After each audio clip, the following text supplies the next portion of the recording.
안녕하십니까. 저는 장세호 교수입니다. 창세기 23장 히브리어 성경 읽기 강의를 오늘 시작을 하겠습니다. 자, 제가 몇 가지 질문을 여기에 적어 놓았는데요. 23장의 이야기는 여러분들이 성경을 읽어보셔서 아시겠지만 사라의 장례식 이야기죠. 네, 이제 사라가 127세의 인생을 마치고 파란만장한 삶을 살고 그녀는 숨을 거두었습니다. 여러분, 사라 하면은 뭐가 떠오르세요? 불임의 여인, 그렇죠? 불임의 여인이죠. 예. 여인으로서 아이를 못 갖는다 하는 것은 지금과는 의미가 굉장히 다릅니다. 그 당시에는 자녀를 생산하지 못하면 내 이름이 끊어진다라고 생각을 했어요.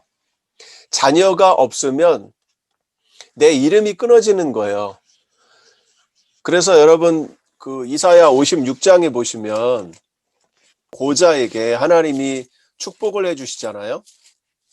굉장히 놀라운 축복인데요. 고자가 말하기를 나는 마른 나무라 말하지 말라. 내가 하나님 전에 들어오면 내가 내 집과 내 성 안에서 아들이나 딸보다 나은 기념물과 이름을 그들에게 주며 영원한 이름을 주어 끊어지지 아니하게 할 것이라.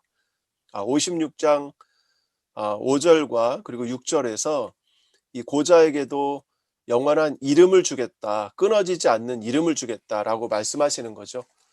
고자는 생산을 못 하잖아요. 그러니까 자녀가 없죠. 그러니까 이름이 끊어지는 거죠. 그래서 사라는 그런 불임의 여인입니다. 불임의 여인. 그런데 하나님이 그 가정을 선택하셨습니다. 그리고는 이제 그들에게 하나님이 말씀하신 거죠.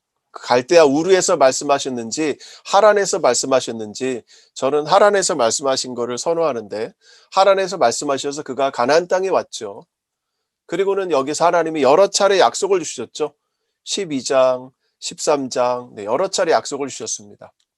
그런 모든 아픔과 슬픔과 약속과 희망과 소망을 가지고 살아왔다가 창세기 22장에서, 그렇죠? 22장에서 하나님이 17장, 18장에서 약속을 계속 주시죠. 그리고 21장에서 이제 이스마엘을 추방하고 22장에서 사라는 등장하지 않지만 그럼에도 불구하고 아브라함을 통해서 자식을 번제로 드리라 하는 그런 절제절명의 그 위기를 맞게 되죠. 그리고 나서 이제 이삭과 이스마엘 둘 다 살게 되고 결국 그리고는 이제 모든 아브라함과 사라의 인생이 이제 막을 내리게 됩니다. 그래서 사라의 인생은 12장부터 22장까지가 이제 핵심 인생이고, 그리고 12장 1절에서 3절과 그리고 22장 15절에서 18절에 나오는 동일한 약속의 반복, 그렇죠? 동일한 약속의 반복. 이것이 최종적이고 영원한 하나님이 주신 약속이다. 제가 이렇게 말씀을 드렸죠. 그런 반복의 약속. 이 약속이 있고 난 다음에 그 다음에 이제 이 세대가 이삭의 세대로 옮겨가야 됩니다. 이삭의 세대로. 이삭의 세대로 옮겨가야 하는데 그 중간에 23장부터 25장이 놓여 있습니다. 23장부터 25장이 놓여 있는 거예요. 23장은 이제 사라의 죽음이 놓여 있고 24장은 이삭을 결혼시키죠. 그리고 25장은 아브라함의 죽음이죠.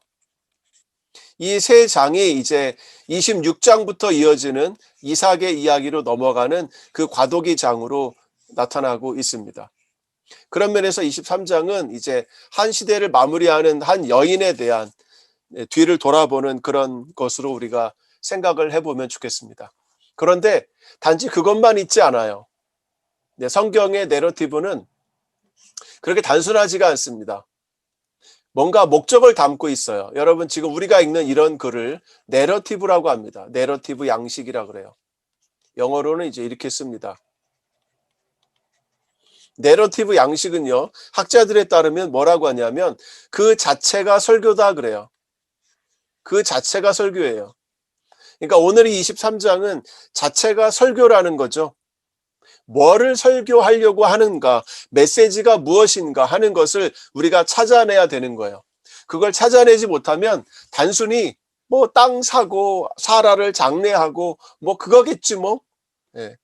이런 걸로 끝나게 되는 겁니다. 그러나 내러티브는 그렇게 단순하지 않아요. 단순한 목적으로 글을 쓰지 않습니다. 여러분 성경을 기록한 이 저자들은요. 천재들이에요. 하나님이 특별한 계시와 은사와 이 메시지를 낼 수 있는 그런 지혜를 주셔서 그것으로 글을 쓰는 사람들입니다. 그렇기 때문에 이 안에는 여러 가지의 요소들이 담겨 있어요. 그 목적을 오늘 우리가 읽으면서 찾아보려고 합니다. 자, 두 번째 질문은 뭐예요? 왜 굳이 땅을 사려고 하는가? 그죠? 아브라함은 계속 땅을 사려고 해요. 여러분들이 이 23장을 잘 읽어보시면 일단 어렵습니다. 23장의 내용이 뭔지 정확히 모르겠어요. 그리고 잘 읽어봐도 아브라함은 3번이나 그들과 계속 협상을 해요. 그러면서 뭔가를 이루려고 하는데 최종 목적이 뭐냐? 땅을 사는 거예요. 땅을 사는 거. 근데 아브라함은 왜 이렇게 땅을 사려고 했을까라는 거죠.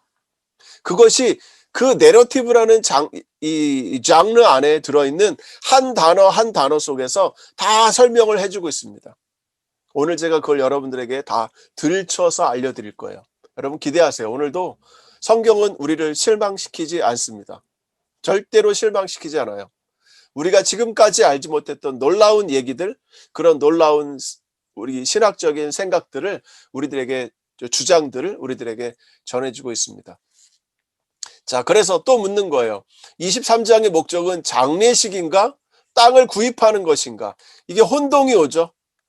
사라를 묻으려고 하는 건가? 땅을 살려고 하는 건가? 그렇다면 굳이 땅을 살려는 목적은 무엇인가? 네, 여기까지 가는 거야.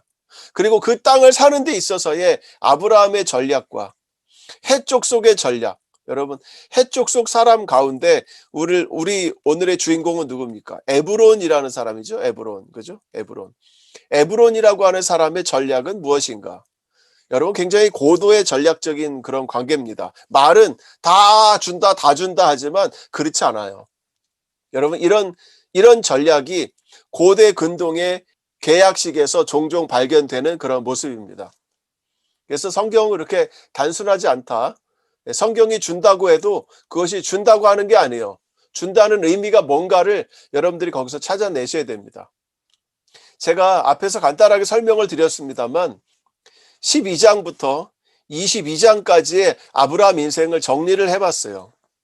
여러분들이 화면 카피를 하시든지 사진을 찍으시든지 이거는 뭐 저작권이 저에게 있는 거니까 여러분들이 마음대로 가져가 쓰셔도 됩니다.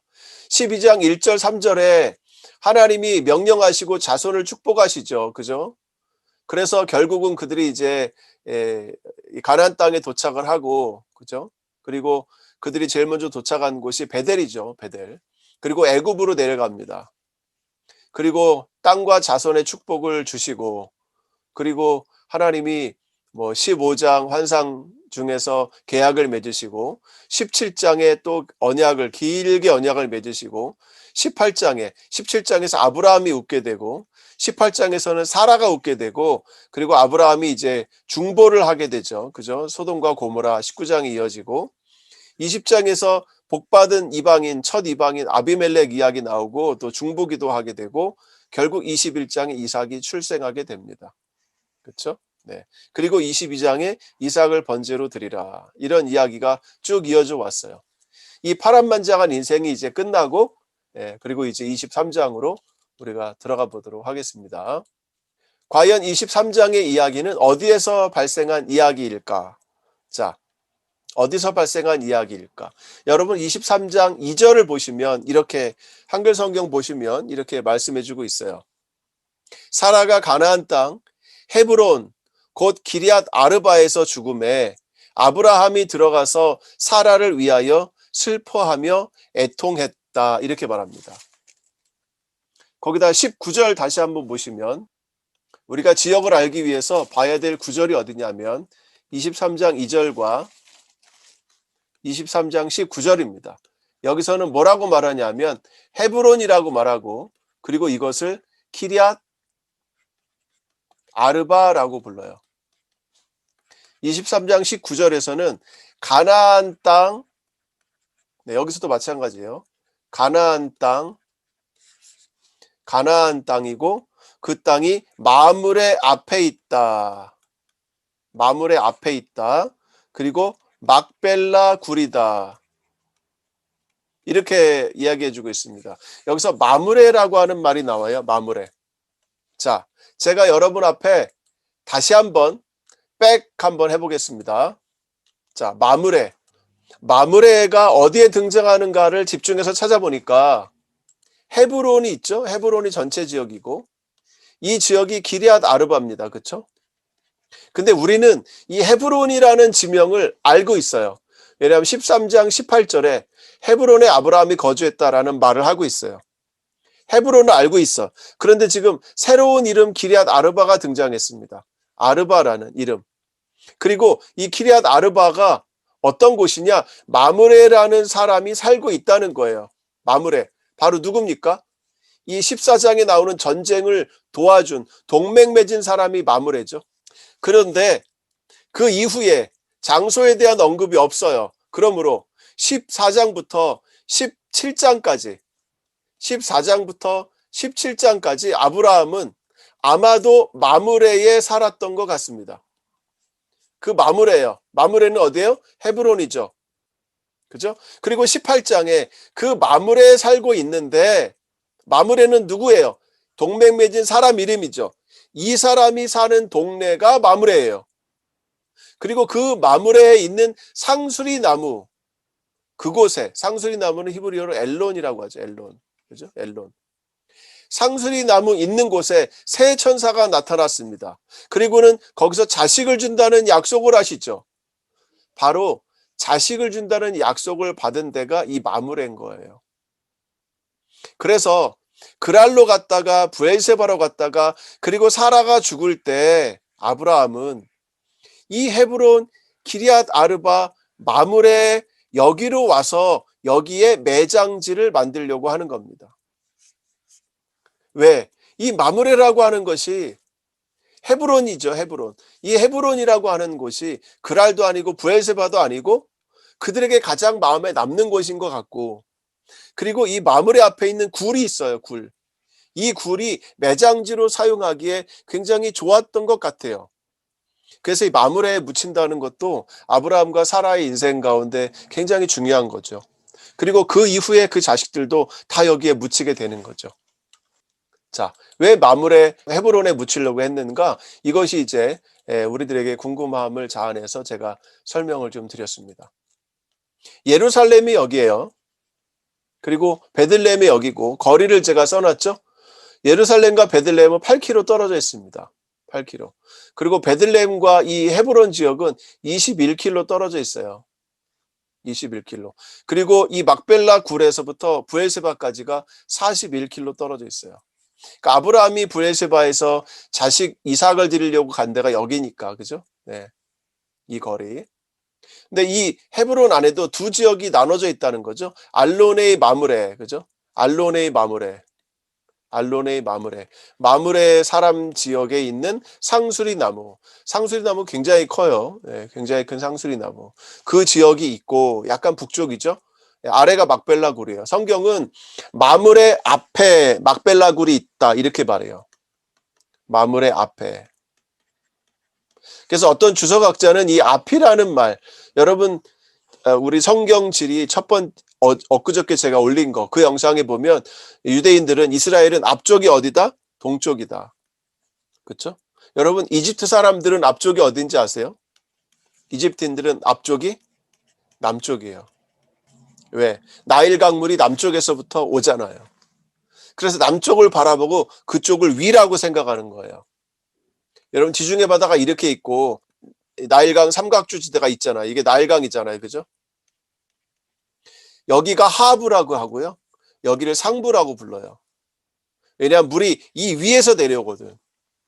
위에서 아래로 내려와서 지중해 바다로 물이 들어가거든요. 그러니까 여기가 상이에요. 여기가 위에요. 여기가 아래고. 그러니까 사람들마다 생각이 다른 거예요. 우리는 여기가 상이잖아요. 우리는 여기가 상이고 여기가 하로 보이잖아요. 근데 반대예요. 여기가 상이고 여기가 하예요. 왜? 그쪽이 나일강이 흘러내려오기 때문에 이집트 사람들은 거기가 위라고 생각을 하는 거예요. 그러니까 유대인들도 마찬가지예요. 유대인들도 이 앞에가 동쪽이에요. 그래서 어떤 주석학자는 마물의 앞에 있었다. 케뎀이라고 하는 히브리어를 안 쓰고 그냥 뭐뭐 앞에라는 전치사를 썼는데 그것을 가지고 마물의 앞이니까 그럼 마물의 동쪽 아니냐. 이렇게 주석하는 학자도 있어요. 그러나 실제로 이 막벨라 굴에 있는 무덤을 보면 이 무덤 건물은 헤롯 대왕이 만들었거든요. 헤롯 대왕이. 무덤 건물은. 헤롯 대왕이 만들었거든요. 근데 약간 동쪽은 아니에요. 남쪽이지. 남쪽이지. 이렇게 어쨌든 이런 차이는 있습니다. 바로 여기라는 거죠. 여기에. 예. 그랄로 갔다가 브엘세바로 갔다가 브엘세바에서 다시 막벨라 굴로 와서 여기에 사라의 무덤을 만들려고 하고 있는 그런 장면입니다. 자, 이제 지리적인 배경도 설명이 됐으니까 저희가 본문으로 들어가 보도록 하겠습니다. 자, 1절. 와 예히 하예이 사라 메아 샤나 베 에스림 샤나 베 쉐바 샤님 슈네이 하예이 사라. 네. 사라의 인생은, 사라의 생명은, 사라의 삶은 이랬습니다. 얼마예요? 메아 샤나 100세죠. 에스림 샤나 20세죠. 쉐바 샤님 7년입니다. 자, 그래서 127세를 살았다 이거죠. 슈네이 하예이 사라. 사라의 생명의 샤님, 샤님이라고 하면 해라는 말이죠. 해. 사라의 인생의 해가 127년입니다. 정리해주고 있죠. 와 타못 사라 베 키리앗 아르바 히 헤브론 베 에렛 케나안 와 야보 아브라함 리스포드 레사라 베 리브코타. 자, 그리고 사라는 죽었습니다. 어디서? 키리앗 아르바에서 죽었습니다. 네. 브엘세바에서 죽은 게 아니고 키리앗 아르바에서 죽었고, 바로 그 키리앗 아르바는 어떤 도시냐? 헤브론이라는 것이고, 그 헤브론은 어디 있느냐? 가나안 땅에 있다는 거예요. 네, 자, 여러분, 이런 지역 설명을 반복해서 여러 차례 설명하는 이유는 무엇입니까? 자, 키리앗 아르바는 어떤 도시라는 거예요? 헤브론이라는 도시예요. 네, 혹시 나중에 후손이 키리앗 아르바? 헤브론 아니야, 다른 도시야, 이름 바뀌었어 라고 하면 할 말이 없잖아요. 그러니까 헤브론이라고 하는 도시 이름을 또 써준 겁니다. 그리고 이 두 지역은 어디 있어요? 이집트에 있는 것도 아니고 하란에 있는 것도 아니고 바벨론에 있는 것도 아니고 어디 있어요? 가나안 땅에 있는 것입니다. 이건 뭐예요? 확정하는 거죠. 확정. 왜 확정을 합니까? 하나님이 아브라함에게 어떤 땅을 주시기로 하셨어요? 가나안 땅을 주시겠다고 했죠. 가나안 땅. 하나님이 아브라함에게 가나안 땅을 주신다고 했거든요. 가나안 땅. 그러니까 사라의 무덤을 어디에 만들어야 돼요? 가나안 땅에 만들어야죠. 다시 돌아올 거니까. 다시 돌아온다는 걸 염두에 두고 있습니다. 미래를 염두에 두는 거예요. 그것이 바로 희망이고 소망이죠. 희망과 소망이 있고 그 언약과 약속을 받은 자는 그대로 살아야 되겠죠. 그런데 그대로 살지 않고 엉뚱한 데다가 무덤을 만들면 안 되죠. 그럼 복잡해지는 거죠. 그러니까 가나안 땅이라고 확답을 짓는 겁니다. 와 야보. 그래서 아브라함은 이제 그 죽은 아내를 사라를 위해서 리스포드 통곡하고 슬퍼하고, 그리고 리브코타라고 하면은 이 바카라는 말인데 이것은 눈물을 흘리다 이런 말이죠. 눈물을 흘리다. 그녀를 목적어로 나와요. 목적어를. 예, 그녀를 위해서 눈물을 흘린다. 그리고 슬퍼하기 위해서 들어갔습니다. 어디로 들어갔을까요? 네, 사라 무덤 앞으로 갔다는 말이죠. 네, 들어갔습니다. 3절. 바 야콤 아브라함 메알 푸네이 메토. 자, 아브라함이 일어났습니다. 누구로부터? 누구 앞으로부터? 메토. 그의 죽은 자 앞으로부터. 누구겠어요? 사라죠. 이런 표현이 반복해서 나옵니다. 메토. 메트란 말은 죽은 자라는 뜻이에요. 메트. 네, 모트 하면은 죽는다는 것이고요. 모트. 이건 죽음이라는 뜻입니다. 죽음. 모트. 못이라는 신 있죠, 여러분? 못. 죽음의 신. 그 반대가 누구예요? 바알이죠. 바알 신은 생명의 신. 그렇죠? 생명의 신, 바알신이죠. 바알신의 반대가 못이에요. 못은 언제 활동합니까? 5월부터 약 9월까지 활동하죠. 바알은 언제 활동합니까? 약 10월부터 그 다음에 3, 4월까지 활동하죠. 왜? 겨울에 비가 내리면 생명이 자라니까. 그래서 바알신은 겨울에 살고 여름에 죽고, 못신은 여름에 살고 겨울에 죽는 그런 신인 거죠. 네.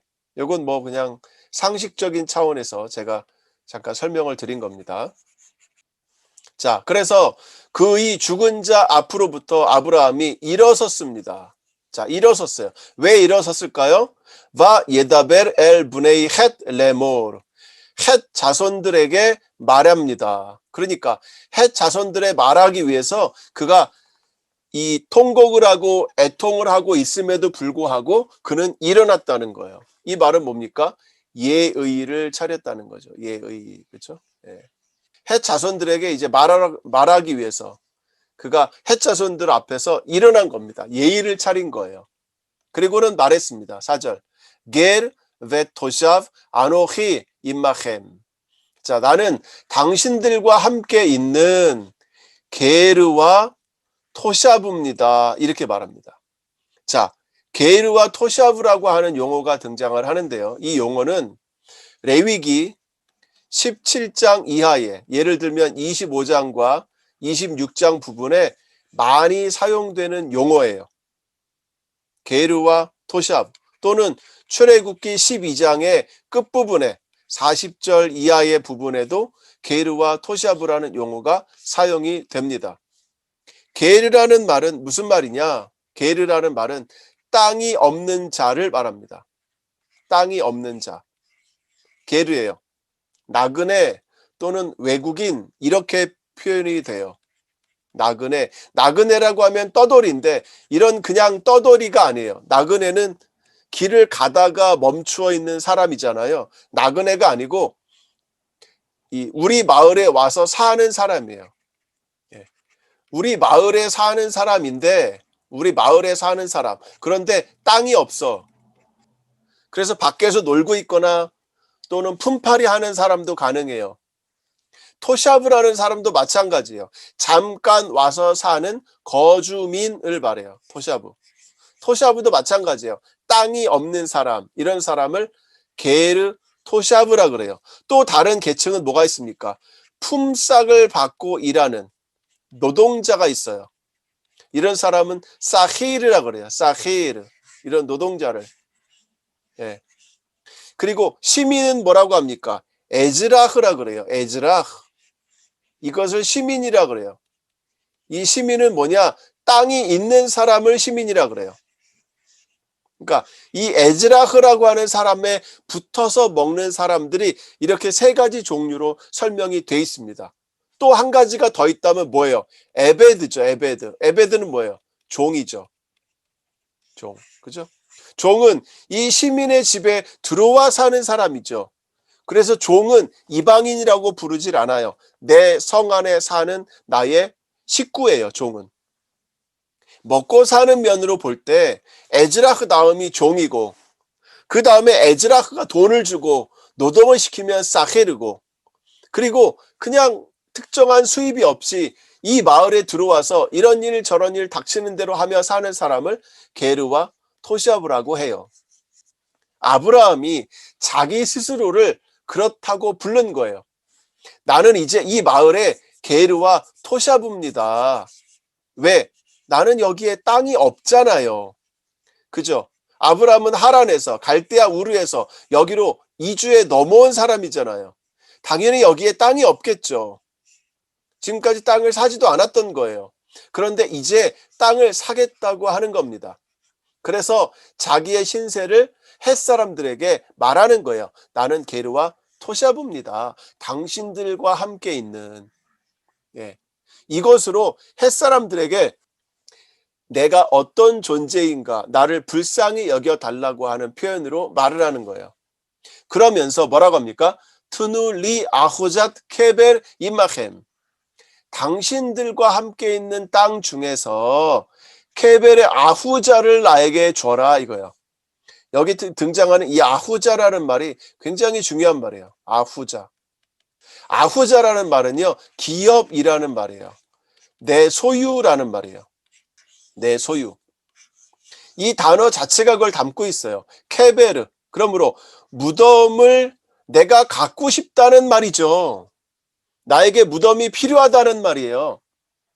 나에게 무덤이 필요하다는 말이에요. 여러분이 3절부터 6절까지는 아브라함이 헷 족속과 말한 첫 번째 협상입니다. 첫 번째 협상의 말이에요. 제가 이걸 앞에서 설명을 드리지 않았습니다. 그래서 아브라함이 첫 번째 협상으로 그의 말을 시작한 거예요. 이 4절의 내용이 그겁니다.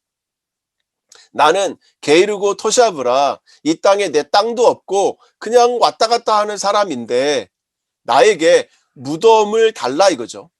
그러니까 아브라함이 첫 번째로 그들에게 요구한 건 무엇입니까? 첫 번째 협상은 뭐예요? 무덤을 달라. 매장할 소유지를 달라 이거예요. 어디에 매장할 수 있도록 매장할 소유지를 나에게 달라는 거예요. 그러면 메 에크베라 메티 미 레파나이, 내 앞으로부터, 내 앞에 있는 그 여인이죠. 내 앞으로부터 내 죽은 자를 내가 묻게 해 주십시오. 이런 말입니다. 아브라함의 전략은 굉장히 고도의 전략입니다. 바로 다짜고짜 가서 너의 땅을 내가 살게, 얼마야, 나 저 땅 줘 라고 덤비지 않았던 거예요. 나는 너희들 가운데 같이 살고 있는 땅이 없는 사람이잖아. 그러므로 나에게 매장지를 주어. 내가 거기에 나의 죽은 자를 묻고 싶어 라는 겁니다. 여기는 너희들과 함께라는 말을 굉장히 반복하죠. 너희들과 함께, 너희들과 함께. 예. 너희들 중에 내가 있다는 말이죠. 예. 그러자 5절, 이제 그 헷사람들의 대답이 여기 등장합니다. 바 야누 브네이 헷 에트 아브라함 레모르로, 아브라함에게 브네이 헷 자손들이 대답해서 그에게 말합니다. 자, 헷 사람들의 대답이에요. 첫 번째는 아브라함과 헷 사람의 대답입니다. 아브라함의 질문과 헷 사람의 답변이에요. 슈마 에누 아도니 네시 엘로힘 아타 베토헤이누. 자, 슈마 에누, 우리의 말을 들으라. 아도니, 아도니라는 말은 뭐예요? 굉장히 극존칭이죠. 극존칭. 예. 극존칭. 선생님, 뭐 이런 말이죠. 예. 내 주여, 이런 말이에요. 내 주여. 굉장히 높은 말이에요. 햇사람들도 아브라함이 거상이죠. 재산이 어마어마하잖아요. 그죠? 재산이 어마어마한 거상인데 땅만 없을 뿐이잖아요. 그러니까 당신이 얘기하는 것처럼 당신은 그렇게 신분이 낮고 천한 사람이 아닙니다. 그런 투로 말을 하는 거예요. 예. 아도니, 나의 주인님, 우리들의 리더들 가운데 한 사람이라는 거예요. 그 뭐라고 표현했습니까? 네시 엘로힘. 여러분, 네시라는 말은 지금의 대통령이에요. 이 당시의 말로 하면 두령입니다. 또는 방백이라는 말이에요. 방백. 예. 네시 엘로힘, 하나님의 방백이다. 아타, 당신은 베토헤이누, 우리 가운데 있는. 자, 여기는 당신들 가운데 있다는 말을 반복했죠. 여기 이 사람들은 뭐라고 합니까? 너는 우리 가운데 있는 자들이다 라고 말하는 거예요. 우리 가운데 있다. 그러니까 당신이 말한 대로 당신은 낮은 사람이 아니라 우리들 중에 있는 두령들 중에서 하나님의 방백이고 하나님의 두령 중에 한 사람이다 이거예요. 당신은 굉장히 높은 사람이다 이거예요. 예. 아주 서로 간에 이 전략이 팽팽하죠. 여러분, 이것은요, 친절을 가장한 전략이에요. 제가 너무 답을 미리 말씀드려서 좀 실망하실 수도 있는데, 예, 전략이에요, 전략. 서로 간에 히든 카드를 뒤에 숨기고 있는 겁니다. 당신은 이런 사람이에요. 베 미브칼 크바레이누. 우리들의 무덤 중에서 제일 좋은 것 중에, 우리들의 무덤들 중에서 제일 좋은 것 중에 크볼 앳 메테이하, 당신의 죽은 자를 매장하십시오. 이런 말이에요. 우리들 중에 있는 무덤 중에 어떤 것이든 가서 매장해라 이 말이에요. 어떤 거든 괜찮다는 거예요. 네. 오케이. 이건 오케이 사인이죠. 모든 데 다 가서 매장하라는 거예요. 이슈 미멘누 앳 킵으로 로 이흘루 민메하 미크볼 메테이하. 당신의 죽은 자를 묻는 것으로부터 당신을 멈출 또는 막지 않는다 이거죠. 막지 않는다 이 말이야. 누가? 그의 무덤을 그로부터 어떤 사람도 자기 것으로부터 자기의 무덤을 당신이 당신의 죽은 자를 매장하는 것을 막지 않는다 이 말이에요. 여기는 긍정으로 말하고 있죠. 여기는 부정적인 표현을 써서 또 말하고 있죠. 똑같은 말이죠. 그죠? 묻어라 이 말이에요. 이렇게까지 긍정적으로 부정적으로 아브라함에게 그냥 묻으라는 거예요. 자, 묻어라. 자, 여러분들은 여기서 질문을 하실 거예요. 그럼 묻으면 되지? 왜 아브라함은 안 묻을까? 그쵸? 묻으면 되죠. 왜 안 묻을까? 예. 왜? 아브라함의 히든카드가 따로 있거든요. 아브라함은 땅을 사고 싶은 거예요. 근데 묻으라고 하니까 이 묻으면 어떻게 됩니까? 이 매장지는 누구 거예요? 해족속 거죠. 그죠? 이 무덤은 누구 거예요? 해족속의 무덤이죠. 그러면 나중에 아브라함이 사라를 방문하러 왔어요. 그런데 이 무덤 어떻게 되는 거예요? 나중에 도로 내놓으라 하겠죠. 아, 미안한데 자리가 없네. 예. 그쵸. 사람이 계속 죽을 거 아니에요. 그 자리 써야 되는데, 예. 가져가. 미안하지만 딴 데로 옮겨. 네, 그렇죠. 예.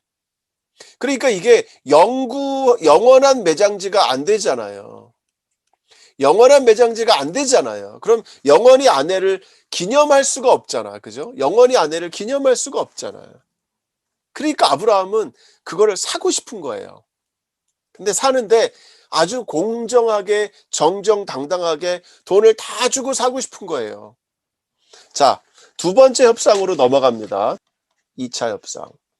자, 1차 협상은 어떻게 됐습니까? 묻게 해주십시오. 그래, 묻어, 어디든 묻어. 이렇게 끝났습니다. 자, 2차 협상. 야콤 아브라함이 또 일어섰습니다. 그죠? 뭐라 그랬어요? 예의, 그죠? 정중하게 예의를 차리는 거죠. 그리고 이슈타하부 레 아마 아렛 리 브네이 헷. 자, 보세요. 앞에서는 헷 자손들에게만 나왔었죠. 1차에서는. 2차에서는 암하 아렛 그 땅의 백성에게 그가 엎드려서 절을 했습니다. 와, 절도 했어요. 그런데 해쪽 속에만 한 것이 아니고 그 땅의 백성에게. 자, 그러면 이제 해쪽 속과 그 땅의 백성은 다르냐? 같겠죠. 그러나 일반 모든 백성들이 다 포함이 된 거죠. 더 많은 사람을 얘기하는 거예요. 이제 청중들이 몰려옵니다. 무슨 계약 사건이 일어났으니까. 그때 아브라함이 예다베리탐 레몰 그들에게 말했습니다. 자, 아브라함의 두 번째 말입니다. 임 예시 엣 납쉐이켐 리크볼 엣 메티 미 레파나이. 당신들의 마음이 있다면 이 말이에요. 당신들이 좋게 생각하면 이런 말이겠죠. 리크볼 엣 메티 미 레파나이. 내 앞으로부터 나의 죽은 자를 묻는 것이 당신들에게 좋다면 오케이. 그럼 내 아내를 묻는 것을 당신들이 좋게 여기니까 내가 한마디만 더 하겠습니다. 이 말이죠.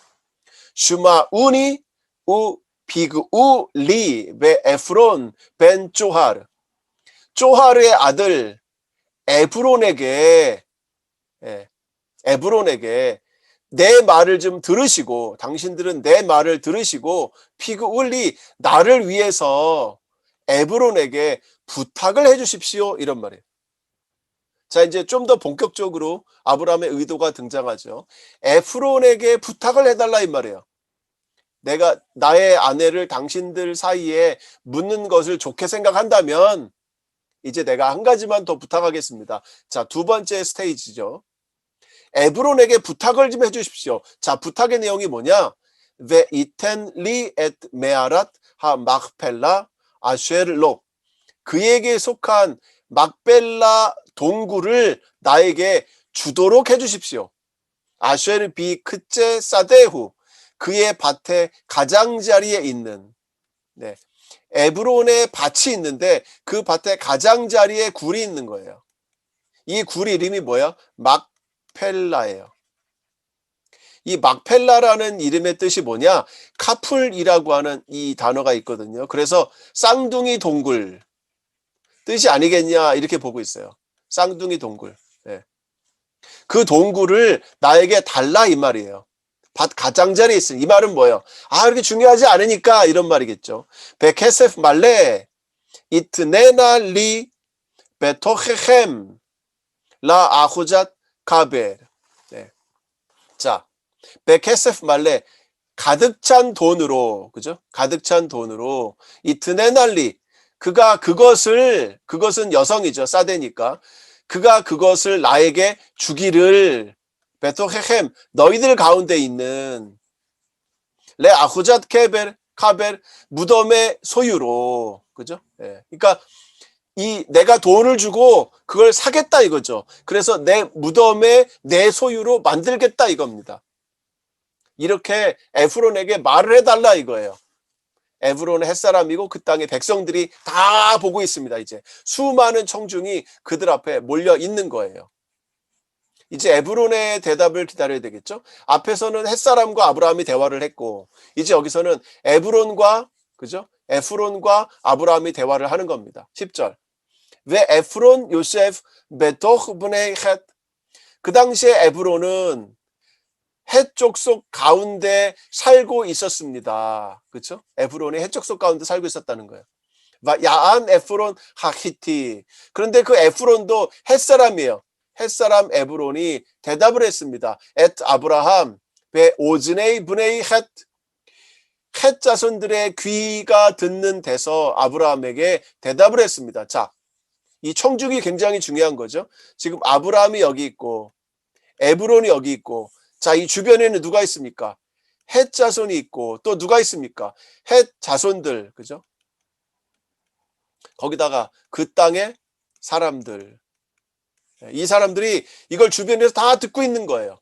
그러니까 아브라함도 이 사람들을 의식해서 말했고, 에브론도 이 사람들을 의식해서 말하는 거예요. 근데 계약은 누굽니까? 이 두 사람이 계약 당사자죠. 레홀 바에이 샤알 이로. 자, 그의 도시의 성문으로 들어오는 모든 자들에게. 자, 이게 마을이죠. 이 마을에 성문이 있습니다. 그죠? 성문으로 들어오고 나가는 거예요. 그런데 이 성문으로 들어오는 자는 누구예요? 특정한 계층을 말하겠죠. 장로들을 말합니다. 장로들은 무슨 일을 해요? 그쵸? 재판을 하죠. 여러분, 부에스마 영상 보시면 아시죠? 재판을 하는 겁니다. 이 마을에 일어나는 모든 일을 재판을 하고 증인의 역할을 하는 거예요. 증인. 이 사람들도 증인이고 이 장로들도 증인인 거예요. 판이 점점 커지고 있습니다, 지금. 그러니까 에브론이 점점 더 커졌어요. 그죠? 아브라함 때 이 사람들은 등장 안 했잖아요. 근데 에브론 때 이 사람까지 등장했습니다. 이제 본격적인 계약 전쟁으로 들어가는 거예요. 11절. 에브론이 하는 말입니다. 로 아도니 슈마에니, 아니에요. 나의 주님, 아브라함을 가리키는 거죠. 내 말을 좀 들으십시오. 하사데 나타틸라, 그 밭 내가 너에게 줄게 말이에요. 그 밭은 내가 너에게 줬어 이 말이에요. 베하 메아라 아쉐르보 레하 나타티하, 그 동굴 아쉐르보, 그 안에 있는 그 동굴 레하 나타티야, 그거를 내가 너에게 줄게 이 말이에요. 자, 준다는 말을 두 번이나 말했죠. 준다는 거예요. 예. 그 밭도 주고 그 밭 안에 있는 동굴도 줄게 이 말이죠. 레 에이네이 분에이 암미, 내 백성의 눈앞에서, 내 백성의 자손들의 눈앞에서 나타티하 락 크볼 메테하, 당신의 죽은 자를 묻어 내가 그것을 너에게 줬어 이 말이에요. 자, 줬다는 말을 세 번이나 반복합니다. 자, 이 말은 뭐예요? 준 거예요, 안 준 거예요? 네? 여러분 생각해 보세요. 준 거예요, 안 준 거예요? 네, 빌려준 거죠. 이건 나중에 아브라함에게 뭐가 됩니까? 빚이 되겠죠, 빚. 내 아내, 내 무덤에 묻었잖아. 내가 너에게 자비를 베풀었지. 너 내 부탁 들어줘야지. 예. 이렇게 되는 거예요. 이 에브론은 굉장히 자비를 베푼 것처럼 주었다라는 말을 3번이나 합니다. 뭐도 줬어요? 밭도 주었고, 또 뭐도 줬어요? 동굴도 주었고, 누구 앞에서? 수많은 자기 민족, 또 장로들 그 앞에서. 그죠? 자기 민족의 자손들 앞에서 줬다는 거예요. 묻으라는 거예요. 네. 준 거예요, 안 준 거예요? 안 준 거죠. 아직까지도 안 준 거예요. 아브라함이 여기서 돈 얘기까지 꺼냈잖아요. 돈 충분히 줄 테니까 나에게, 예, 나에게 주어라고 말한 거죠. 그런데 이 사람은 돈이 있어요, 없어요? 돈 얘기는 안 꺼냈죠. 왜 그럴까요? 왜 이런 전략을 에브론은 쓸까요? 왜 그러는 거예요? 왜? 가격을 올리는 거죠. 나는 너를 사랑해서 너에게 다 줬잖아. 아도니라고 하는 극존칭을 써가면서, 예. 아브라함, 나의 주님, 내가 당신에게 다 줬잖아요. 다 가져가세요. 이 말이죠. 아브라함은 얼마든지 내가 돈을 줄게. 이 말이고, 에브론은 다 줬잖아요. 이 말이고. 막상막하요. 12절. 바이시타하부 아브라함 리프네이 암 아렛. 자, 이제 3번째 협상으로 넘어갑니다. 3번째 협상. 아브라함이 그 땅의 백성 앞에서, 그죠? 청중이라 그랬죠? 또 절을 합니다. 일어섰고, 2번째는 일어서서 절했고, 3번째는 이제 절을 합니다. 그리고는 에브론에게 말을 해요. 누구 앞에서? 그 땅의 모든 백성들의 귀 앞에서. 바 예다벨 엘 에프론 베 오즈네이 아마 아레츠 레모르. 그 땅의 백성의 귀 앞에서, 그죠? 다 모든 백성이 듣는 데서 아브라함이 에브론에게 말합니다. 이마타 루 샤마 에니. 정말로, 강조를 쓴 거예요. 정말로 당신이 나의 말을 정말로 들었다면 나타티 케세파사데 각 미메니. 내가 그 밭의 값을 내가 주었어. 내가 밭의 값을 주었어. 각 미메니. 나로부터 가져가. 이 말이죠. 내가 줬으니까 나로부터 가져가. 이 말이에요. 내가 밭의 값을 줬어. 그러니까 가져가. 이 말이에요. 아브라함은 돈 줄게, 가져가. 이 말이죠. 왜 에크베라 에트 메티 샤마. 그리고 내가 나의 죽은 자를 거기에 묻을게. 아브라함은 이제 돈까지 준다 이 말이에요. 돈까지 준다 이 말이에요. 그래서 에프론이 이제 답을 합니다. 바 야안 에프론 엣 아브라함 레모르로. 에브론이 아브라함에게 그에게 말하면서 답을 합니다. 아도니 슈마 에니 에레츠 아르바 메오드 쉐켈 캐세프 베이니 우 베인카 마히 베에트 메트카 크보르. 자, 아도니, 그죠? 아도니 극존칭을 쓰죠. 나의 주님 슈마 에니, 내 말을 들어. 나의 주님 내 말을 들으세요. 이 땅은 아르바메오 쉐켈 캐세프, 은으로 400세켈이야. 여러분들 이 값이 정확히 어떤 값인지 비교될 수가 없어요. 왜냐하면 없어요. 다른 데이터가 없어요. 그러나 내용으로 볼 때 굉장히 고가의 가격임에 틀림없습니다. 그 땅 400세켈밖에 안 돼. 이 말이에요. 400세켈밖에 안 돼. 지금 400세켈은 약 12만 원. 한 330원 정도 하거든요, 지금은. 그러니까 12만 원 이상이 13만 원 정도인데, 그때는 400세켈 은으로니까. 은으로 세켈이라는 것은 무게거든요. 은 세켈. 이게 무게 단위예요. 그러니까 은을 무게로 달아갖고 돈으로 하는 거예요. 은 400세켈. 그거 베이니 우베인카, 너와 나 사이에 마히, 그게 뭐야? 의미 없어. 이런 말이에요. 여러분 이 사람 말하는 거 봐보세요. 그거 400세켈 고가의 금액을 불러놓고는 당신과 나 사이에 400세켈이 뭐 의미가 있어? 괜찮아, 가져가. 괜찮아, 의미 없어. 이렇게 말하는 겁니다. 마히, 맞아 이 말이에요. 그게 뭔데? 그까짓 거? 의미 없어. 이런 말이에요. 그리고는 당신의 죽은 자를 묻으세요. 이렇게 말합니다. 에프론 아주 고단수죠. 예, 고단수예요. 사람들이 다 보고 있고 장로도 다 보고 있어요. 아브라함은 돈을 말레라는 말은 뭐예요? 말레는 가득히 채워서 다 줄게 라고 말을 한 거예요.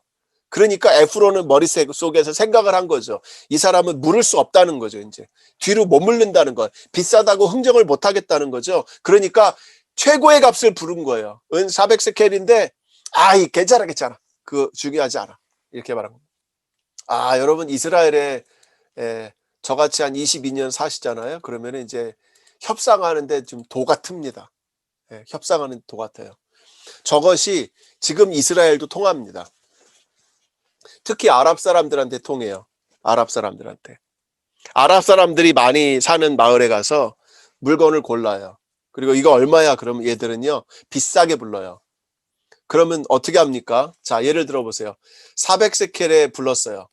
그럼 제가 갖고 있는 돈이 300세켈이에요. 그죠? 나는 300에 사고 싶어.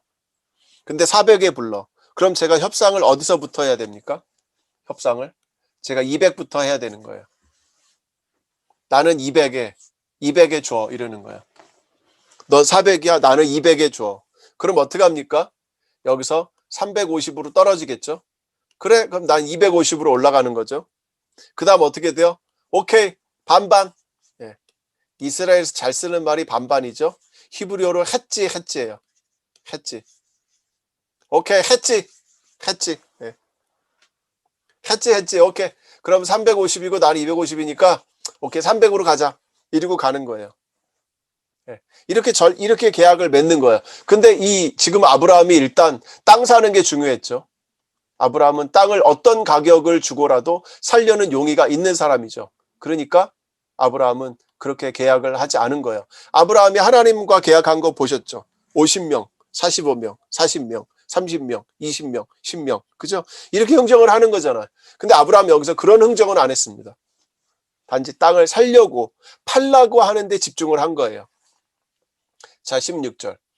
와 이슈마 아브라함 엘 에프론. 아브라함이 에브론의 말을 들었습니다. 그리고 와 이시콜 아브라함 레 에프론 에타 케세프 아쉐르 디베르 베 오즈네이 분의 헷.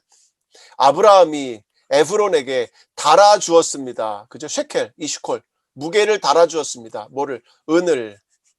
아쉐르 디베르 베 오즈네이 분의 헷. 헷 자손들의 귀에 그가 말한 그 돈을 달았습니다.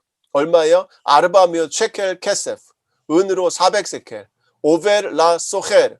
오벨라 소헬은 뭐냐면 장사꾼들이 거래하는 이런 말입니다.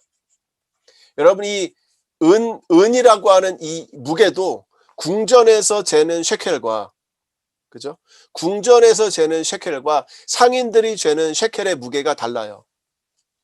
성소에서 재는 셰켈도 다릅니다. 그래서 성소의 세겔로 몇 세켈이다 이런 말을 쓰는 거예요. 그러니까 장사꾼들이 계산하는 셰켈로 얼마다라고 계산한 겁니다. 바 야콤 사데 에프론 아쉐르 바 막펠라 아쉐르 리프네이 마므레. 자 보세요. 마므레 앞에 있는 그죠? 마므레 앞에 있는 막벨라에 있는 그죠? 아쉐르라고 하는 관계대명사를 두 번이나 썼잖아. 이건 뭐야? 설명하는 거죠. 마므레 앞에 있는 막벨라에 있는 에브론의 밭을 그죠? 자 여기 야콤이라는 말은 계약했다라는 말이에요. 계약했다. 계약이 성취됐다. 계약이 establish. 계약을 이루었다 이런 말입니다. 계약을 이루었다.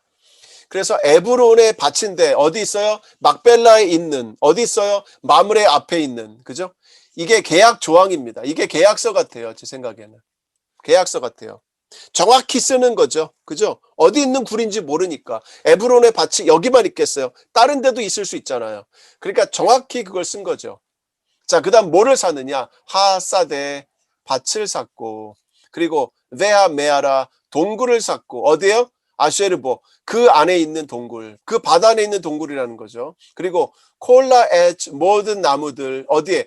그 밭에 있는 모든 나무들도 아쉐르 베홀 그블로 사빕 주변에 있는 그 모든 경계 안에 있는 그죠? 밭이 있으면 이 경계잖아 이것이 경계 안에 있는 모든 나무들과 이 밭과 이 안에 있는 동굴까지도 이거를 계약한 거예요.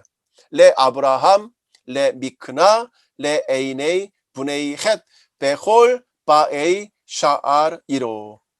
그의 성 안에 들어오는 모든 자들 앞에서, 그쵸? 이건 누구라 그랬어요? 장로들 앞에서. 또 분에이 레 에이네이 분에이 헷 자손들의 눈앞에서. 이걸 왜 씁니까? 이 사람들이 계약식 증인들, 그죠? 계약식의 증인들이, 이 사람들이. 그리고는 아브라함에게 미크나가 됐다라고 말합니다. 여러분, 이 미크나라는 말은 굉장히 중요한 말이에요. 미크나. 원래는 무슨 말이냐? 미크네라는 말을 써요. 미크네. 끝에가 에로 끝나요. 미크네. 미크네는 내 소유라는 말입니다. 내가 사서 내 거라는 말이에요. 내 거라는 말이에요. 그런데 미크나라고 하는 것은 매매를 해서 내가 취득한 물건이다라는 말입니다. 내가 지금 매매를 해서 내가 지금 샀다라는 말이에요. 이거는 내 거라는 말이에요. 사서 내 거라는 말이에요. 종도 산 종이 있고 집에서 태어난 종이 있죠. 그 종을 가리킬 때 미크네라는 말을 써요. 내가 사서 지금 내 거라는 말이에요. 그런데 이 미크나라고 하는 것은 지금 내가 취득했다라는 말이에요. 취득했다. 그러니까 이것이 계약서라는 말이죠. 이게 계약서라는 말이에요. 계약서가 된 거죠. 그래서 그 에브론의 밭이 아브라함에게 미크나가 된 것이 성취되었다. 이런 말입니다. 근데 그 계약에는 뭐가 있어요? 밭이 있고 동굴이 있고 모든 나무들이 있다. 이거죠. 이거를 아브라함이 다 산 거예요. 만약에 동굴만 샀어도 문제가 되겠죠. 예. 동굴만 샀으면 그 주변의 땅을 다 개발해서 집을 짓고 건물을 짓고 막 하면 그 동굴에 들어가는 것 복잡해지잖아요. 그러니까 오히려 잘 된 거죠. 에프론은 왜냐하면 이 동굴까지, 이 밭까지 다 넘긴 거는 400세켈이라는 금액에 동굴만 산다는 거는 너무한 거지. 굉장히 고가니까. 그러니까 에프론은 밭도 주고 나무도 주고 한 거예요. 왜? 주변에 눈이 있잖아. 이 사람들이 쳐다보고 있잖아. 아유, 저 사기꾼. 자기도 양심이 있잖아. 자기 민족 가운데 살아가니까. 그러니까 동굴만 팔 수가 없는 거죠. 처음에는 동굴만 400이라고 했잖아요. 그죠? 동굴 400이야 묻어 이렇게 했잖아요. 그죠? 네. 그게 너랑 나랑 무슨 상관이야? 땅값이라고 했죠. 땅값 처음에. 그죠? 15절에. 그 땅은 에레츠, 그냥 특정의 땅을 얘기한 거죠. 이거는 뭐 어디가 범위가 정해지지 않았으니까. 땅값 그거 400인데 무슨 상관이야? 그런데 이제 구체적으로 계약서를 쓰게 된 거죠. 장로들과 헷자손들과 증인들이 다 보는 앞에서. 19절. 왜 아하레이헨, 그 다음에, 그리고 나서 아브라함은 그의 아내 사라를 묻었습니다. 어디에? 엘 메아랏 스데 하 막벨라라고 하는 밭 동굴에, 알프네이 마므레 앞에 있는, 어디야? 헤브론. 어디에? 가나안 땅에 있는. 보세요 여러분. 정확하게 증거로 남깁니다. 증거예요. 이것이 증거.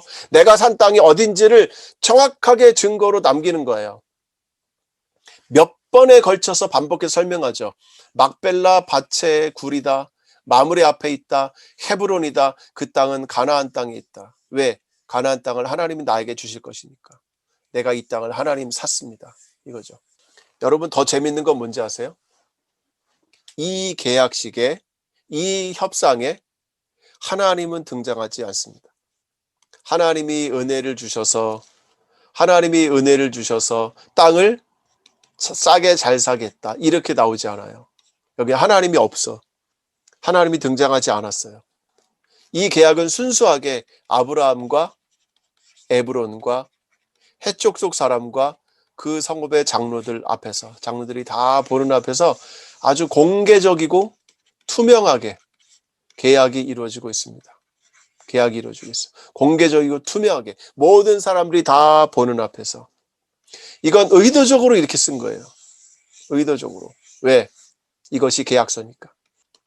정정당당한 계약을 했고 돈을 많이 줬으며 많은 돈을 지불했고 그 밭과 나무와 동굴과 이 모든 것을 아브라함이 다 샀다. 이것은 나의 땅이다라는 거예요. 이제 이 아브라함이 산 이 땅이 미천이 되어서 무슨 땅을 갖습니까? 이제 모든 가나안 땅을 다 갖게 되는 겁니다. 언제? 아모리 족속의 죄악이 차면. 이게 몇 년 걸립니까? 400년. 400년. 이게 400년 걸리는 거예요. 아모리 족속의 죄악이 차면. 그때까지 이스라엘 백성들은 어디가 있어야 돼요? 예, 다른 민족에게 가서. 그죠? 이것이 어디 나옵니까? 15장 13절.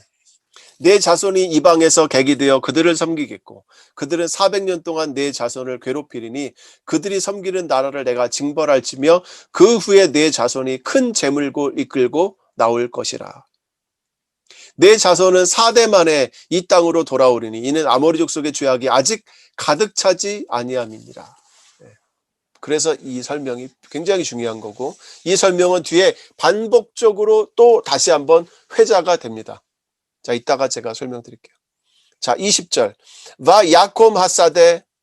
그래서 야콤 또 나왔죠? 이거 똑같은 거예요. 야콤 레 아브라함. 야콤 레 아브라함. 똑같은 거예요. 사데 아메아라 아쉐르보. 그 안에 있는 동굴과 그 밭이 아브라함에게 아후잣 카벨. 그죠? 예, 무덤의 소유지가 됐다. 누구로부터? 메엣 브네이 헷 자손으로부터. 예, 그 계약식이 성립이 되었다라고 해설자가 또 설명을 해주고 있습니다. 완벽한 공개적인 계약이에요. 자, 제가 앞에서 여러분들에게 질문을 드렸죠. 사라는 죽었는데 지금 이것이 사라의 장례식인가? 아니면 아브라함의 땅을 살려는 이야기인가? 제가 중간에 답을 드렸습니다. 이 땅을 산다는 것이 굉장히 중요하다. 그래야 영원한 아내를 위한 기념비적인 건물이 된다는 거죠. 자, 제가 1절부터 20절까지를 다 표시를 해봤습니다. 여기에 뭐 여러 가지를 담고 있는 거죠. 여기에 헤브론, 그죠? 키리앗 아르바, 헤브론이다, 가나안 땅이다. 이것이 19절에 반복이 되고 있죠. 근데 여기 마므레가 더 추가가 돼 있죠. 마므레, 헤브론, 가나안 땅이다. 그렇죠? 이게 추가가 돼 있죠. 그리고 아후잣 케벨, 무덤의 소유지로 샀다. 그죠?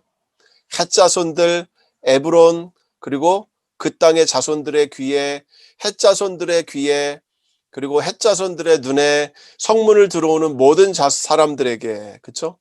예. 한 번이 더 나오죠. 여기도 있죠. 성문에 들어오는 모든 자손들에게. 이런 사람들이, 주변의 인물들이 여러 가지로 등장하는 게 뭐라고요? 증거, 증인이라는 거죠. 그래서 첫 번째 협상이 3절에서 6절에, 두 번째 협상은 7절에서 11절에, 그렇죠? 미크나 한 거죠. 미크나. 그리고 세 번째 협상은 12절에서 15절에 등장을 했고, 그리고 매매 체결식이 16절에서 18절에 등장을 합니다. 그러니 이 처음에 이 첫 번째 협상에서 말한 거 봐보세요. 나에게 나의 죽은 자를 당신들 땅에 넣게 해주십시오. 그러자 우리 땅에 있는 최고의 땅에 넣으십시오. 우리 누구도 방해하지 않습니다. 기꺼이 원합니다. 아도니 이렇게 얘기한 거죠. 근데 이게 아니었던 거죠. 땅을 사고 싶었던 거죠. 아브라함은. 그래서 영원한 이 기념할 수 있는 기념물로 삼고 싶었던 거죠. 가져가라고 막 얘기하잖아요. 가져가라고. 그죠? 나타티. 세 번이나 에브론이 내가 너에게 줬다 그러잖아요. 그리고 400세켈이 당신과 나 사이에 무슨 되겠냐? 별거 아니다. 예. 그러자 아브라함은 바로 400세켈을 세서 그 사람들 다 보는 앞에서 그 돈을 줍니다. 한 푼도 깎지도 않았어요. 이것이 이스라엘 땅의 시작이 된 겁니다. 다음으로 넘어가 볼까요? 자, 아까 우리가 본 거죠? 여기서 조금 더 첨가로 볼 건 뭐냐? 자, 마므레라고 하는 지역이 중요한데 그 다음에 이제 25장으로 가면 아브라함이 죽습니다. 175세에. 그리고 마므레 막벨라 굴에 묻어요. 역시. 그죠? 35장 29절에 야곱이 밧단 아람에서 돌아와서 마므레에 사는 이삭에게로 갑니다. 그리고 얼마 있다가 이삭이 죽어요. 그리고 그도 여기에 묻었다는 말이 없지만 그도 여기에 묻었겠죠. 그리고 50장 13절 야곱도 장사합니다. 어디에? 여기에 장사합니다. 근데 몇 살인지는 안 나와. 야곱은 아마도 147세일 거예요. 야곱이 애굽에 내려간 게 130세고요. 애굽에서 17년을 삽니다. 그래서 아마도 147세일 거예요. 그리고 마지막으로 자식들 그 에브라임과 므낫세 엇갈려서 축복하고 그리고 12 아들들 불러다가 축복해주고 그리고 야곱이 죽죠. 창세기 49장에서. 그리고 그도 마므레와 막벨라 굴에 장사합니다. 요셉이 애굽 사람들을 시켜서 장렬하게 아주 거대하게 야곱의 이 상여를 가져다가 이 마므레 막벨라 굴 앞에 와서 여기다가 무덤을 해줘요. 정작 요셉은 어디서 묻혀 있습니까? 세겜에 묻혀 있죠. 세겜. 여러분 제가 올린 그 영상 보셨죠? 세겜에 있는 요셉의 무덤. 네. 그 영상 보시면 요셉의 무덤이 사진으로 여러분에게 설명이 되고 있습니다. 자, 마지막으로 네, 이 헤브론과 마므레라고 하는 이 지역에 대해서 한 번 더 설명을 좀 드릴까 싶어요.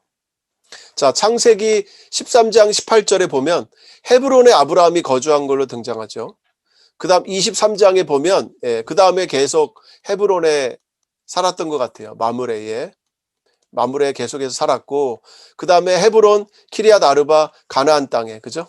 여기에 사라의 매장지를 했고 그 다음 35장 27절에 야곱이 키리앗 아르바에 있는 이삭에게로 들어갔죠. 그리고 아브라함과 이삭이 거류하던 헤브론이다. 여러분 헤브론이라는 뜻이 뭔지 아세요? 헤브론. 하베르라는 단어가 들어있어요. 하베르. 하베르는 뭐죠? 친구죠. 자, 여호수아 14장 15절을 보면 헤브론의 옛 이름이 키리앗 아르바다 이렇게 나오고요. 아르바는 누구냐? 아낙 사람 중에 가장 큰 사람으로 설명해요. 그래서 아르바의 마을이다. 키리앗은 마을이거든요. 아르바의 마을이다. 여호수아 15장 13절에 키리앗 아르바 곧 헤브론을 유다 자손 중에서 갈렙에게 분깃으로 주었습니다. 그런데 아르바는 또 누구냐? 아낙의 아버지래요. 아낙 자손 여러분 아시죠? 아낙 자손. 그러니까 이 키리앗 아르바는 거대한 사람들이 사는 그런 마을인 거예요. 그 중에 제일 큰 사람이 아르바고 아낙의 아버지다 이렇게 불리는 거죠. 그리고 여호수아 20장 7절에 보면 유다 산지의 키리앗 아르바 곧 헤브론, 납달리의 게데스, 에브라임의 세겜. 세겜은 우리 봤고 헤브론 봤고 게데스는 제가 영상은 찍어놨거든요. 갈릴리 위에 있는 게데스라는 마을이 있어요. 케데시라는. 거기 나중에 제가 올리도록 하겠습니다. 이것이 도피성이에요. 이스라엘 땅에 요단 서편에 있는 세 개 도피성이 바로 이거예요. 케데슈는 어디 있냐면 이 정도의 위에 있습니다. 여기 있는 훌라 분지 지역에 이쪽에 있어요. 여기 케데슈입니다. 그러니까 케데슈가 여기고 그 다음에 여기가 세겜이죠. 세겜이고 그 다음에 사해바다 거의 내려와서 여기가 헤브론이죠. 그래서 이렇게 세 개의 중간에 이렇게 세 개의 도피성을 만들었던 겁니다. 그렇죠. 정탐꾼이 포도성이 메고 온 데가 헤브론이에요. 민수기 13장. 네겝으로 올라가서 헤브론에 이르렀으니 헤브론에서 석류와 무화과를 땄다. 맞아요. 사사기 1장 10절 유다가 헤브론에 거주하는 가나안 족속을 쳐서 정복했다. 헤브론의 본 이름은 키리앗 아르바다. 그러니까 제가 볼 때는 원래 이름이 키리앗 아르바인 것 같아요. 그죠? 원래 이름이 키리앗 아르바고 나중에 붙인 이름이 헤브론인 것 같아. 근데 헤브론이 먼저 소개되죠. 왜? 성경은 나중에 쓰여졌으니까. 헤브론이라는 익숙한 이름을 쓰고 그리고 쓰다 보니까 원래 이름은 키리앗 아르바지 이렇게 된 거죠. 여러분 이 사건은 뭐하고 연결됩니까? 예레미야 32장에 나오는 너는 베냐민 땅에 가서 그 땅을 사라 그러죠. 예레미야에게 하나님이. 이것과 마찬가지죠. 땅을 사라는 이유는 무엇입니까? 너희가 다시 돌아온다는 약속이죠. 귀향할 것이다 라는 약속이죠. 이 약속을 백성들이 믿도록 하기 위해서 예레미야에게 땅을 사라고 한 거죠. 지금 여기도 마찬가지죠. 아브라함이 이 땅을 산 거죠. 왜? 이집트에 갔다가 다시 돌아올 거다라는 거죠. 그 약속인 거죠. 자, 신약에서는 우리가 아까 봤던 게르와 그죠? 게르와 토샤브 봤죠? 토샤브. 이 두 용어를 이 에베소서와 히브리서가 사용합니다. 에베소서 2장 19절 그러므로 이제는 너희는 외인도 아니요 나그네도 아니요 오직 성도와 동일한 시민이요 하나님의 권속이라. 이 외인과 나그네가 바로 이 게르와 토샤브라는 이 용어하고 일치하는 거죠. 외인도 아니고 나그네도 아니다. 그렇죠? 이 에베소서는 누구에게 한 말입니까? 이방인 그리스도인들에게, 이방인 크리스찬들에게 한 말이에요. 그러니까 너희는 이제 유대인과 이방인이 하나가 됐다. 그죠? 가운데 있는 담이 허물어지고 하나가 됐다. 그러므로 너희는 외인도 아니고 나그네도 아니고 성도들과 동일한 시민이고 하나님의 권석이다라는 거죠. 자, 히브리서 11장 13절에서 16절 여기까지만 읽으면 되겠습니다. 이 사람들은 다 믿음을 따라 죽었으며 약속을 받지 못하였으되 그것들을 멀리서 보고 환영하며 또 땅에서는 외국인과 나그네임을 증언하였으니 이거죠. 게르와 토샵. 그들이 이같이 말하는 것은 자기들이 본향 찾는 자임을 나타냄이라. 그러니까 이 말을 우리가 아브라함에게 연결시키면 아브라함도 본향을 찾는다는 거죠. 자기가 영원히 머물를 그 땅을 찾는다는 거죠. 그들이 이제는 더 나은 본향을 사모하니 더 나은 본향이 있다는 거죠. 곧 하늘에 있는 것이라. 하늘나라. 이러므로 하나님이 그들의 하나님이라 일컬음 받으심을 부끄러워하지 아니하시고 그들을 위하여 한 성을 예비하셨느니라. 바로 예루살렘 새 성을 예비하셨다는 겁니다. 여기가 마음에 와닿죠.